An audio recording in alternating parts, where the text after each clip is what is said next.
Buenas noches, bienvenidos sean todos ustedes a su programa, ni más ni menos. Hoy jueves, día en que compartimos temas jurídicos con un importante abogado de los tribunales de la República. Pero yo, Arturo Méndez Zarzuela, productor de este espacio, quiero recordarles que además de este programa verse a través del canal 58 de la planta de Televiaducto, usted puede verlo a través de nuestras redes sociales, y si no puede verlo en directo, también puede verlo en diferido a través de nuestro canal de YouTube. Programa Ni Más Ni Menos. Pone el día, la fecha que le interesa ver, sabiendo que lo realizamos de lunes a viernes todas las semanas. Y ahí estará colgado sin edición y sin comerciales. Puede darle me gusta, puede darle a suscribirse, puede darle a seguir y puede hacer sus comentarios. Recordamos además que este programa es compatible con toda la familia, porque solo tratamos temas digeribles a nivel social. Cero palabras grotescas ni imágenes que puedan transgredir la moral social. Damos la bienvenida a nuestro habitual contertulio de los jueves, Chesnel Calcaño. Buenas. Muy buenas noches, gracias por sintonizar este programa, que es un toque de queda de lunes a viernes a las 7 de la noche por su canal TNE, Canal 58, y a través de todas las redes sociales. Hoy en día que vivimos un mundo tan interconectado, se está volviendo casi un agobio. Le decía hace un rato a un amigo que esa interconexión, esa dependencia con el teléfono celular. Yo viví una situación el sábado pasado que el teléfono, yo me pidió una actualización Apple y yo lo actualicé, Ramón Arturo, y el teléfono no me cogía internet, ni Wi-Fi, ni nada. Y ese día se me dañó, literalmente. Sí, al final del día hice esa reflexión, yo dije, increíble, el día completo como que lo paralicé porque todo era situado en que por qué el teléfono no tenía internet. Pero además de eso, es que nos hemos hecho dependientes del teléfono, porque toda actividad comercial, empresarial, profesional, la realizamos con este aparatito. No importa a qué actividad usted se dedique, prácticamente toda la conexión es inevitablemente necesaria para usted, para el diario vivir. Pero mira, hay que tener... Hasta para tener control de tus hijos, de tus seres queridos. Pero hay que tener cuidado con eso. A propósito de un libro que yo estuve viendo el otro día que habla de la sociedad ansiosa, así mismo se llama. Yo siento que la gente últimamente está muy llena de ansiedades.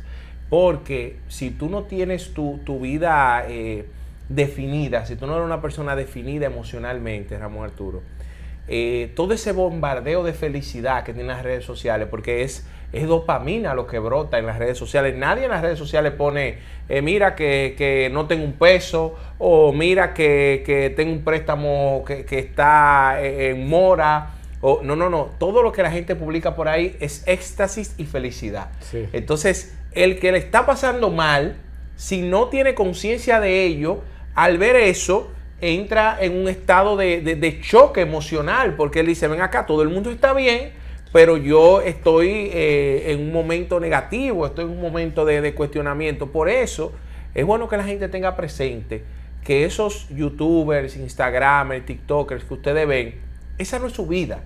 Ellos viven de ese contenido que generan. Yo veía a una muchacha que la mayoría de las veces, por eso escuchamos mucho que se suicidan, que murieron de forma violenta. Que esa es otra cosa que está ligada con lo que pasa es que, y eso se ha estudiado, claro. Ya hoy hay psicólogos especialistas en la ansiedad generada por por el uso de la tecnología. Y tú sabes, Ramón Arturo, cuál es la población más impactada por ello.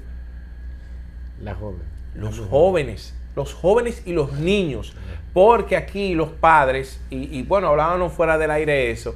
Señores, sabemos que es angustiante a veces el cuidado de un niño, y más en el día a día que nosotros estamos viviendo hoy, donde nosotros tenemos muchas ocupaciones, porque antes se vivía una vida más común, más de levantarse, irse para el conuco a buscar unos plátanos y recoger unos huevos de la gallina, y luego con eso entonces desplazarse para en el fogón hacer de comer. Y era una vida muy, muy sencilla.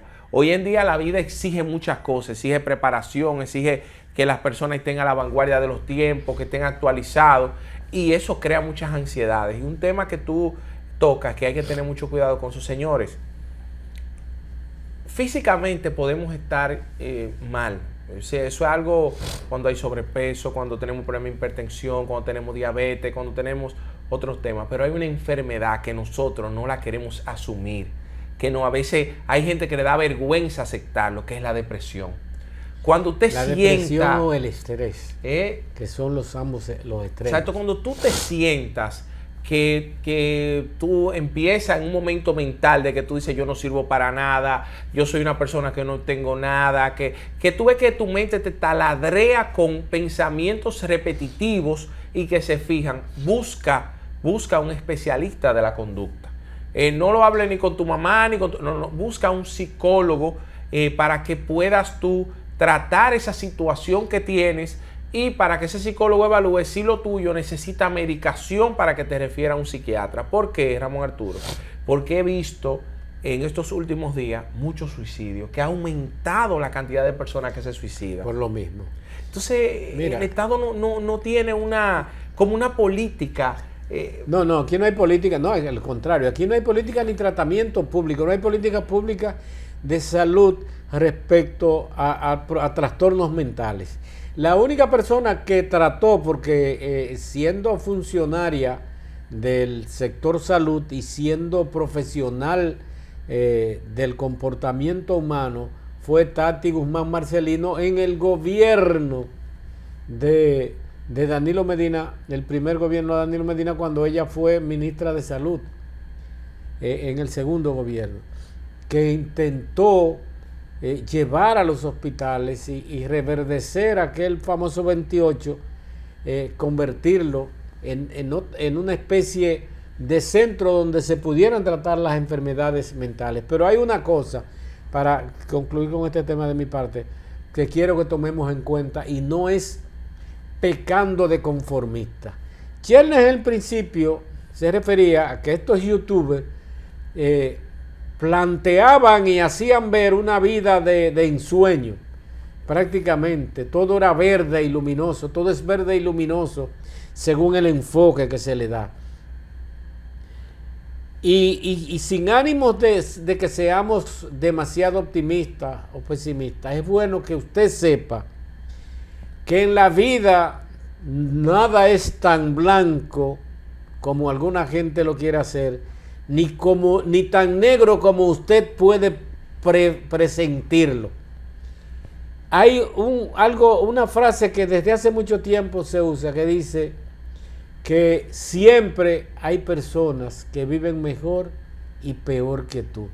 Y si de conformidad le sirve, vea a aquellas personas que están peor que usted, que tienen enfermedades terminales, que tienen hijos, parientes, esposos, padres con enfermedades terminales, que no tienen ningún tipo de esperanza. Levantarse, caer y levantarse es de aquellos que tienen capacidad de resurgir, pero porque tienen ganas de vivir. El amor a la vida y a sus seres queridos debe ser lo que más impacte en su comportamiento. Usted puede tener pensamientos negativos y piense, si usted toma una decisión funesta, fatal, en el daño que usted le hace a los hijos, a los hermanos, a los padres. Y eso tiene que ser un aliciente para cambiar el trote, como diría Chico. ¿Tú sabes qué es lo que pasa con eso? Y para terminar con ese tema, también de mi parte, es que, y habla mucho Albert Camus de eso en el mito de Sísifo, es que cuando una persona se suicida, pierde lo que el ser humano nunca debe perder. Toda esperanza. Toda esperanza. Es decir, cuando una persona atenta contra su vida, que es antinatural, claro, porque solo una persona, y quizá no, vamos a utilizar, no utiliza esa palabra, ese adjetivo, solo una persona que tenga un desorden mental puede atentar contra su vida. Entonces, es importante que usted se conozca, tome un momento de despegarse un poco de esto, de alejarse un poco de esto, un momento de meditación, de relajación, un momento con Dios, como sea, donde quiera que usted lo vea, un momento espiritual, vamos a llamarlo así, para usted poder entender que, como decía Ramón Arturo, que esa reflexión de verdad me la llevo, siempre habrá personas mejor y peor que tú, pero lo importante es tú valorar el ahora, el hoy, y ver las personas que están a tu alrededor, la gente que te quiere, la gente que te valora. Exacto. Siempre hay gente que te quiere, y piense en ello y comparta con su familia, porque es otra cosa. Pero bueno, mira, Chesner, entrando en materia, ayer, yo diría que ayer no, hoy prácticamente concluyó. Sí, porque fue en la madrugada de hoy. En la madrugada de hoy concluyó la apelación de Jacín y Compartes, y a mí me llamó la atención tanto una parte de la decisión que tomó el tribunal respecto al pronunciamiento de la juez presidente del tribunal que conoció la apelación. Míralo como ella dice en una parte. Y esto me marca de una forma, porque yo no soy de lo que creo que independientemente del crimen que usted cometa, no necesariamente todos los crímenes que se cometen, usted tiene que esperar su sentencia en la cárcel. El procedimiento penal establece la forma y la manera en que usted puede quedarse en su casa, si usted reúne las condiciones y si el crimen realmente lo permite. Pretender, dice la juez, pretender que el plazo de la medida de coerción se limite exclusivamente a la duración de la parte preparatoria de la investigación desnaturaliza la función de cautela procesal que la ley otorga a la prisión preventiva. A la prisión preventiva. Cuando ha sido validada por el constituyente como una herramienta legítima y ajustada al ordenamiento, siempre que no supere los plazos máximos establecidos por la norma. Isis Muñiz, juez presidente, mucha gente dice jueza, puede decirse jueza o juez, y mucha gente dice presidenta. Presidenta es un término que no es correcto, porque el principio activo del que preside es ente, no enta. Pero bueno, el idioma ahora permite todo, o lo soporta todo, aunque sea incorrecto. Isis Muñiz, juez presidente del tribunal, al momento de leer la motivación de la decisión. Una vez más, el tribunal reconoce la fortaleza de la investigación realizada, dice el Ministerio Público, coincidiendo con la juez, porque mi llamado en ese pedacito, en ese trozo de lo expresado por la juez, es esa coincidencia del Ministerio Público con la jurisdicción, con la jueza, precisamente por la influencia que tiene el Ministerio Público en la decisión de los jueces. Entre otras cosas, dice Wilton Camacho que habrá tantos casos, tantas vueltas de Senasa como sea necesario. Ratificó que el 2.0 de Senasa viene duro y curvero, y que ellos también donde están. Bueno, mira, tú copiaste bien lo que yo leía, la parte, esa parte. Eso que ella dice es bastante preocupante, porque ella está diciendo ahí, entre palabras, la prisión preventiva no solo tenemos que verlo para los 8 meses regulares en caso complejo de plazo de investigación, y los 4 que se le pueden sumar, que llegan a 12, sino que la prisión preventiva puede ser un elemento a utilizar por 18 meses. Pero que puede ser, no, que es, dice, o sea, por 18 meses, hasta decir, puede ser, esa prisión preventiva puede mantenerse hasta el cese, es lo que ella está diciendo, que en este caso, como un caso complejo, es de 18 meses. Mira, yo estuve viendo un comunicador abogado, que siempre tengo que referirme a él y no voy a mencionar su nombre por respeto, pero hablando del tema, que lo mejor que puede hacer Santiago Jacín es quedarse preso. Mire, si yo como abogado aquí vengo a decir, no, que ese hombre, independientemente de su estado de salud, tienen que... No, yo tengo que ser coherente con lo que yo siempre he creído. Y yo soy de lo que creo. Con un principio que de objetividad. Presunción de inocencia, porque él es inocente hasta una decisión firme. Y las decisiones se hacen firmes cuando termina el plazo de casación, que termina, se conoce en casación y se hace firme la decisión. Entonces, Santiago Jacín, que no es familiar casación mío, es la no es un última etapa cercano, del o sea, la última proceso que etapa. se conoce en la Suprema Corte. No es familiar de Justicia. mío, no es conocido, no, nada, pero es un señor acusado de un hecho bochornoso, no por el dinero que se robaron, quizá que se ha robado más dinero y se van a robar más, sino por el sector al cual impacta, que es el sector salud. Si estamos hablando de cientos de personas impactadas por esta situación, que tenían el seguro familiar de salud Senasa, que es un seguro, es una empresa privada de capital público, que tenía un gerente que era Santiago Jacín, una persona cercana al presidente, que tenía un movimiento que se llamaba Ola, y que se le acusa de abusar de ese decreto que le dieron para administrar Senasa y desfalcar ese seguro.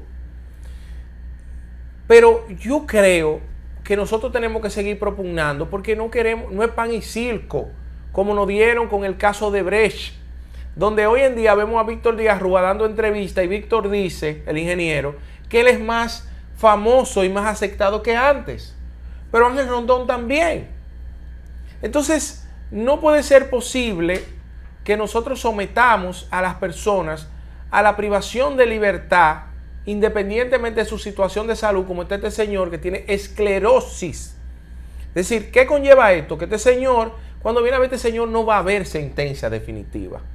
Es decir, él no, es posible que no vea sentencia definitiva, porque su situación de salud va a conllevar a que él lamentablemente, quizás, y espero que no, pero quizás pierda su vida en el proceso.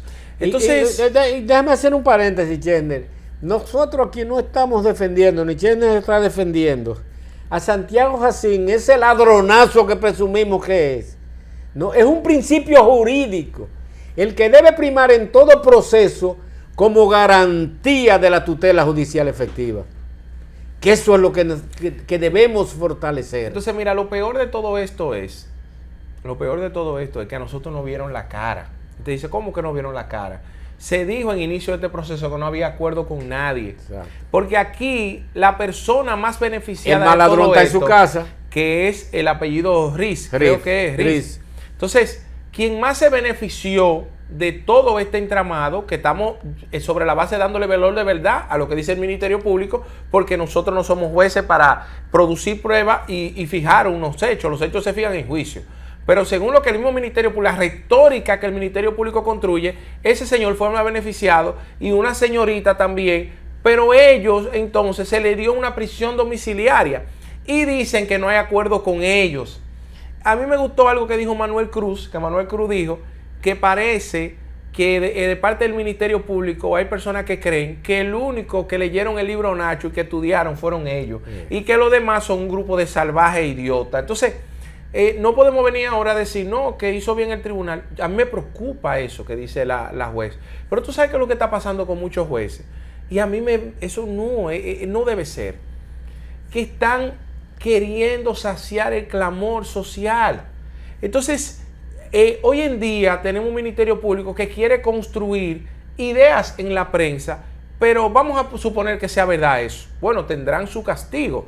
Pero en el momento que sean hechos falsos, y que igual los jueces, sobre la base de esos hechos falsos, construidos, desdoblados, hagan que la gente se manifieste a favor de esos hechos, vamos a ver entonces qué pasa, lo que pasaba, y la gente quizás impacta con esto, lo mismo que pasaba en el Tercer Reich.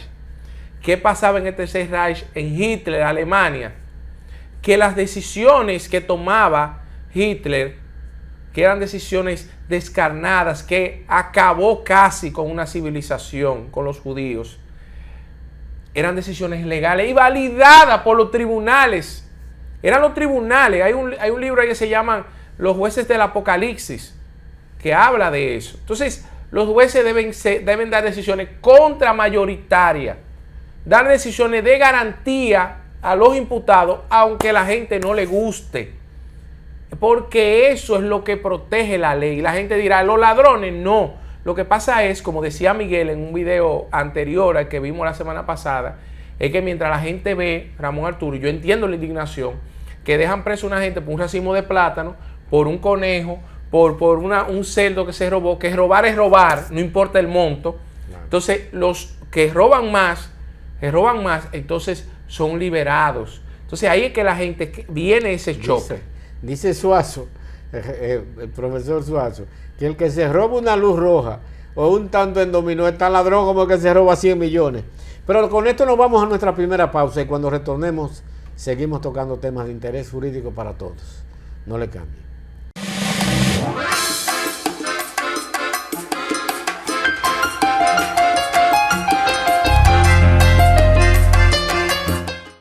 Gracias por mantener nuestra sintonía. Miren,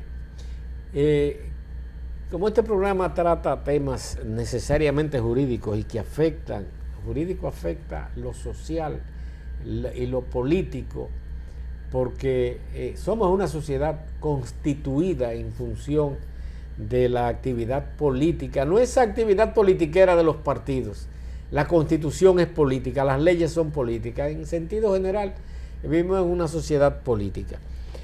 Y tenemos una situación que ha estado llamando la atención, y ella es los problemas que tiene el sistema de justicia. Tenemos infraestructuras cayéndose a pedazos, como dicen. Tenemos palacios de justicia infuncionales, donde a veces tú ves la gente debajo de una escalera sirviendo. Se habla de que tenemos falta de jueces y falta inclusive de personal de apoyo. ¿Y qué provoca esto? Esto provoca que no existe un verdadero acceso, o sea, usted no tiene, no el derecho, usted siempre va a tener el derecho, lo que usted no va a tener la atención debida y no va a tener, los procesos van a ser mucho más largos y tediosos, además de que de la falta de jueces, por ejemplo, en este caso, está la falta de mucha calidad de jueces, también falta de calidad de muchos jueces, que tú sientes que no tienen la responsabilidad que debe tener un juez, no solamente para garantizar la tutela judicial efectiva, sino para garantizar que los procesos no sean tan duraderos y tan caros para el Estado, que tarde o temprano es usted y yo que lo pagamos, aunque no se quiera. Todo esto viene en razón de que, por ejemplo, el presidente de la Suprema Corte de Justicia, Luis Henry Molina, que dice mucho que aspira a seguir montado en el palo, dudamos que así sea, pero hablaba de prácticamente cero mora. Aquí, por ejemplo, aquí hay serios problemas con eso, con la mora judicial. Serias dificultades con la mora, y esto provoca que usted sienta que no se hace justicia en su casa. Pudiera ser culpable el Estado en su conjunto, que no ofrece el apoyo, diríamos, quizás económico, por eso a veces hablamos de falta de presupuesto. ¿Por qué no se nombran los jueces que se necesitan, los fiscales que se necesitan, que no nos referimos a la jurisdicción, sino a la parte persecutora de lo punible? pero todo es el sistema. O sea, todo es parte de un mismo sistema deficiente a la hora de ofrecer justicia. Mira, Ramón Arturo, yo creo que hay un tema que nosotros hemos ido visualizando y hemos visto en estos días que ha habido en varias jurisdicciones quejas con el tema de la mora judicial, la carencia de jueces, y no deja de ser cierto el hecho de que existen esos problemas, pero yo siento también que hay una especie de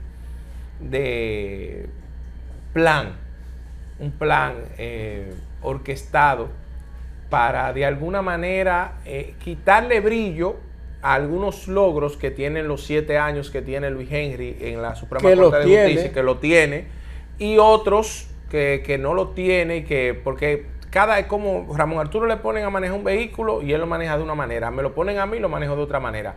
Cada quien tiene como una gerencia para la cosa, que no debería ser en los poderes del Estado, porque debería haber una planificación, una línea, y que venga quien venga, se siga para darle continuidad a eso. Pero eso no pasa, lamentablemente, en un país sin mucha planificación. Y lo digo con antelación eso, porque no quiero tampoco que nosotros seamos utilizados por ese marasmo de cosas y no nos percatemos de ello, pero sí siento eso.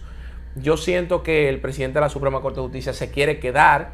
Creo que el presidente de la República no lo va a dejar, porque sería un choque muy incómodo con su partido y con otros abogados de renombre bueno que hay en el PRM y que pueden hacer el trabajo que hace a Luis pesar Henry, de que él ha prometido no partidarizar, o sea, no nombrar. Exacto, pero político. tenemos que hablar de realidades. Esos son espacios políticos. Claro. Nadie llega ni a Cámara de Cuentas, ni a la Junta Central Electoral, ni apoyo político, ni ningún tipo de alta corte sin ningún apoyo político. Entonces, al margen de ello, queremos nosotros decir que es penoso cómo se ha afectado la disponibilidad de personal en el Poder Judicial. Más que jueces, para mí, en mi opinión, se necesita más personal administrativo. Pero ¿qué pasa con más personal administrativo? Es que se necesita más espacio físico, porque hay lugares donde ni siquiera las 3 secretarias que tienen un espacio digno de trabajo. Entonces, es necesario que, bueno, diría yo ya del próximo presidente de la Suprema, que se haga una ruta nacional de adecuación de los espacios del Poder Judicial. Nosotros podemos decir, y hay un hombre que yo lo respeto por 2 cosas. Lo odian la gente mucho por otras cosas, pero yo lo respeto por 2 cosas. Primero, porque a la llegada de la Junta Central Electoral dignificó los espacios de la Junta Central Electoral, que fue Roberto Rosario Márquez. Sin duda. Y segundo, porque Roberto Rosario fue el único que, siendo presidente de lo que era la parte contenciosa de la Junta, había una parte administrativa y otra parte contenciosa, antes de lo que llamamos hoy Tribunal Superior Electoral, en la Constitución de 2010, recordamos que la nominilla esa que tenía Leonel Fernández, que fue que lo puso a él ahí, y que él ahora es de la Fuerza del Pueblo, por una resolución de la Junta, él detuvo eso después de un trabajo periodístico que hizo Nuria Piera. Roberto Rosario lo hizo eso. Y ha faltado eso. Nosotros hemos querido decir que de la justicia tecnológica y demás, señores, pero usted va a un juzgado de paz de Navarrete o un juzgado de paz en Jimaní, señores, y allá no hay conectividad. No hay conectividad, no tienen internet, es decir, no tienen internet. No llega ni siquiera a veces ni el desinfectante para lavar los baños. Entonces, cuando tú me hablas de una justicia digital, tú tienes primero que crear la inmersión de esas personas a la tecnología para después tú entonces entrar poco a poco. Yo recuerdo cuando me daban derecho penal en la UAS, el profesor Víctor de la Cruz, que espero que esté bien donde quiera que esté, un excelente maestro, hablaba de lo que era el Código Procesal Penal de Córdoba, en Argentina. Y yo una vez le pregunté, profesor, ¿por qué usted habla del Código Procesal Penal de Córdoba? Pero no en Argentina entera. Y él me decía, no, es que cuando se hacen cambios normativos en esos países adelantados, se van colocando en pequeños focos hasta que se va distribuyendo completamente. Entonces, en este país nosotros queremos lanzar un proyecto enorme que impacte el país entero, y este es un país pequeño con respecto a Argentina y otros lares, pero no ponemos un grupo focal para ver cuáles son las deficiencias que se tienen para luego impactar positivamente. Entonces, eso es lo que está pasando con el tema de la justicia dominicana. Si nosotros particularizar lo que pasa en la provincia de Payá, que lo que está pasando hacia la salida de un juez en lo inmobiliario, que vi un abogado quejándose de ello, y a pesar de que tenemos 2 salas en lo civil, hay una sala que está a tiempo, pero hay otra que sigue atrasada. Y sigue atrasada porque Ramón Arturo se creó una segunda sala de lo civil aquí en Moca, pero lo que debió hacerse fue dejar de entrarle caso a la primera sala, aunque sea un año. Y tú vas a decir, ¿cómo? Sí, para poner la segunda sala en condiciones de lo que tenía la primera sala, para que la primera sala se juecea nada más, para sacar los expedientes que tiene un atraso enorme ahí. Hay gente que tiene 7 hasta 8 años con demanda. ¿Pudiera ayudar a descongestionar, por ejemplo, la provincia de Payá, que a Gaspar Hernández se convierta en distrito judicial? Mira, eso es un tema interesantísimo y que yo creo que nosotros, quizá cuando nos viene a ver lo que queda de tiempo, nosotros lo tenemos que tratar. Mira, Gaspar Hernández por un accidente histórico es parte de la provincia de Payá. Porque a Gaspar Hernández quizá por un lado le queda más cerca María Trinidad Sánchez y por otro lado le queda mucho más cerca Puerto Plata. La Procuraduría en estos días va a inaugurar un edificio enorme, lindísimo y vistoso en Gaspar Hernández. Pero ¿qué es lo que hay en Gaspar Hernández? Un juzgado de paz. ¿Y qué es lo que hay en Gaspar Hernández? Un fiscalizador y una secretaria. Entonces, yo no sé qué estará haciendo el senador de la provincia. Yo no sé lo que estará haciendo los 3 legisladores. Yo tengo constancia de que el fiscal titular de los 5 legisladores, bueno, son 4 diputados. Exacto.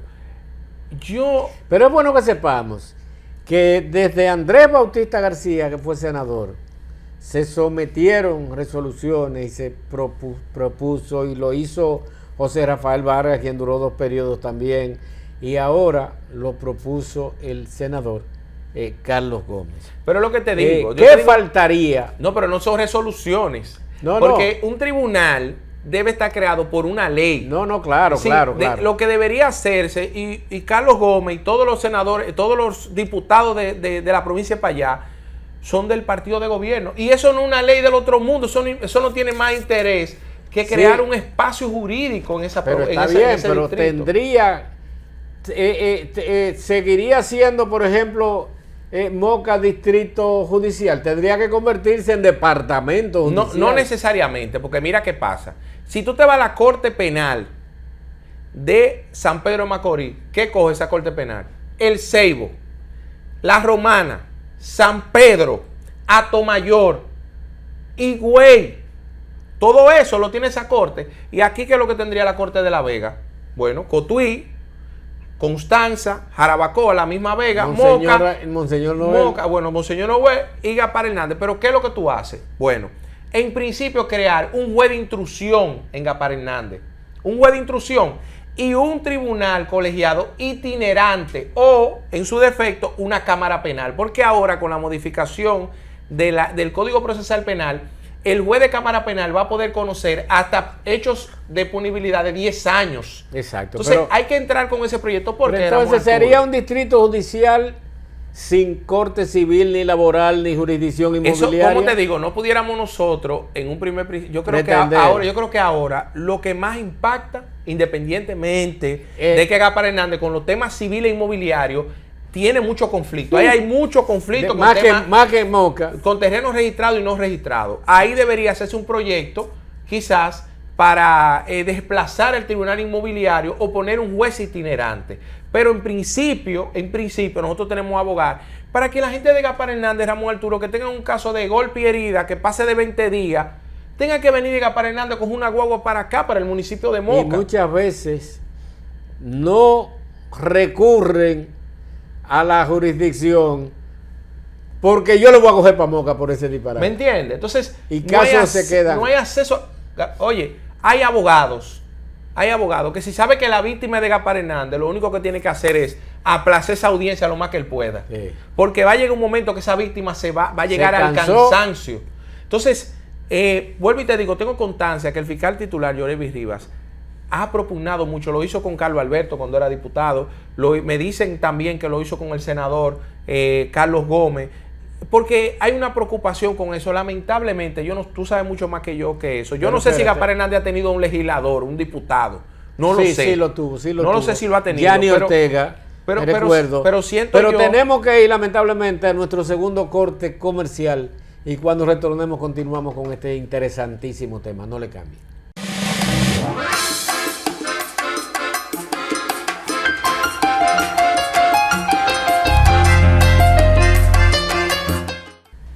Gracias por mantener nuestra sintonía. Mira, tú preguntabas que si Gaspar Hernández había tenido, que yo recuerde, Gianni Ortega, PRDista en el periodo de gobierno de Hipólito Mejía, 2000-2004, fue diputado al Congreso. Que ahí yo tenía mayoría también.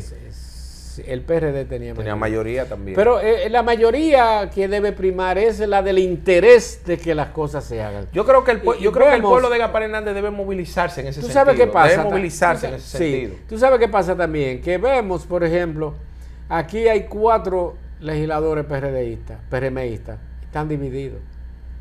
Están muy divididos, porque aquí el PRM está dividido y eso es penoso y lamentable cuando los liderazgos son así y los legisladores en este caso se apandillan. Hay serios problemas.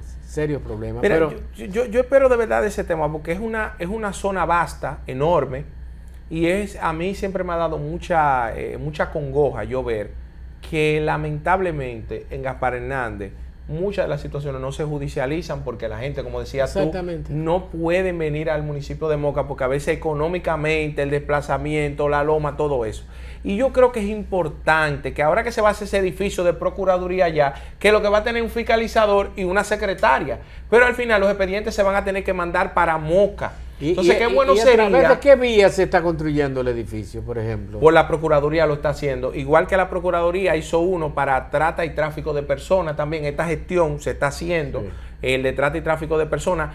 Me parece también en La Vega, el Poder Judicial le cedió a Procuraduría un espacio que no. ¿Podría Procuraduría ceder un espacio al Poder Judicial para que opere el Distrito Judicial de Gaspar Hernández? Mira, ¿O tendría que construirse? No, yo creo que se puede hacer esa sinergia, porque en Jarabacoa se hizo un pequeño palacio y el Poder Judicial le cedió a Defensa Pública un espacio y también a Procuraduría. Entonces, quien administra los palacios de justicia es el Poder Judicial. Claro. Entonces, el Poder Judicial le ha cedido espacios a toda ese estamento, entonces yo creo que podría hacerse eso. Y yo creo que debe venir eso, porque es que eso ayudaría. Y tú me preguntas, ¿y en qué eso colabora? Tú descongestionas en Moca, que colabora precisamente en Moca, y allá entonces la gente tiene verdadero acceso a la justicia. Y eso va a ser un germen para iniciar que después va a haber un juez de lo civil itinerante a resolver los casos allá también. Sabiendo tú que, por ejemplo, en Gaspar Hernández hay un municipio, un distrito municipal que es está Veragua y Magante, que es más, son más grandes que el mismo Gaspar Hernández. Villamagante, que es más grande que el mismo municipio de Gaspar Hernández. Inclusive creo que tiene más habitantes. Esto es un asunto, ojalá que nuestro senador, que es muy activo desde el punto de vista de canalizar cosas, se ponga para eso. Es que porque él tiene buenas relaciones. Si eso lo entran en la Comisión de Justicia, pero además, ¿tú que coadyuven esfuerzos el senador y Andrés Bautista, ministro de la Presidencia, en gestionar para que si tiene que construirse, empezar a construirse el edificio, amenazando con que debe de hacerse. Yo creo que hay que hacerlo. Y debo decir, mira, hoy me enteré, en la mañana de hoy, que ya viene para Moca una ambulancia, según me dijeron. Mañana viene. Viene una ambulancia para el traslado ya de los cadáveres, que ha sido, y hay que decirlo, porque así como se dice lo malo, hay que decir lo bueno, que Guanchi Comprés, el peregrino, es que ha estado todo el momento por sus redes, posteándolo, porque lamentablemente eso no era culpa de la fiscalía, porque hay que decir la verdad, la fiscalía lo que hace, el fiscal es estar presente al momento de que el doctor certifica la muerte. Vamos a decirlo así, ese muerto, esa situación le cae a la fiscalía. Pero a quien le corresponde ese tema del traslado es al INASIF, que es una dependencia que pertenece a Procuraduría, pero que necesariamente no está en la misma administración de lo que es la fiscalía. Hay gente que no entiende mucho ese tema, pero es así. Pero ya vamos a tener una ambulancia para el traslado digno de las personas que mueren en una situación que amerita respuesta. Que propiamente no es una ambulancia, es un vehículo porque las ambulancias, no podemos decir lo que conocemos como ambulancia, no pueden transportar cadáveres. Exacto. Legalmente le está prohibido transportar cadáveres. Es un vehículo de traslado de cuerpos, habilitado precisamente para eso, para cadáveres. Porque mire, usted ver a un familiar suyo que lo agarren como hacen esta gente de la policía, ¡cran! Y lo jondean en una cama de una camioneta. Mire, usted dice, bueno, ya murió, ya él no siente nada de eso. Coño, pero hay una dignidad humana que usted debe preservarla aún después de muerte. Pero mira, ese pleito... Y hay un tema que yo quiero decir sobre eso. Por favor. Nos queda un minuto. Por favor. Y yo no quiero dejarlo. Señores, los muchachos que recogen noticias y demás, vamos a respetar la gente al momento del dolor de una pérdida. Claro. Wow, yo ver a veces, Ramón Arturo, personas llorando y le meten ese micrófono ahí debajo del... Yo creo que está bien que hay que buscar la noticia, está bien que hay que estar en el lugar del hecho. Pero señores, cuando una persona ha perdido su hijo, su hermano, su madre... No importan las condiciones. No importa, hay que darle un poquito de respeto a ese momento. Sin duda alguna. Mira, este es un tema, Chesner, que nosotros debemos retomarlo en un próximo programa. Penosa y lamentablemente el tiempo se nos acaba. Pero este tema, sobre todo de la creación del Distrito Judicial de Gaspar Hernández. No, que nosotros no vamos a cesar con eso. Debemos insistir en eso. Vamos prometo hacer las conexiones con el senador y con el ministro de la presidencia, con los diputados, para que responsabilicemos a cada uno de ellos en los esfuerzos que necesita la provincia para que se vaya expandiendo el servicio de la justicia. Chesner, gracias, hermano. Gracias a ti, muchas gracias. Gracias a ustedes por soportarnos. Mañana estaremos aquí como de costumbre a las 7 de la noche en otro programa, ni más ni menos. Gracias y manténganse ahí con Dalia Grullón sin rodeos. Buenas noches.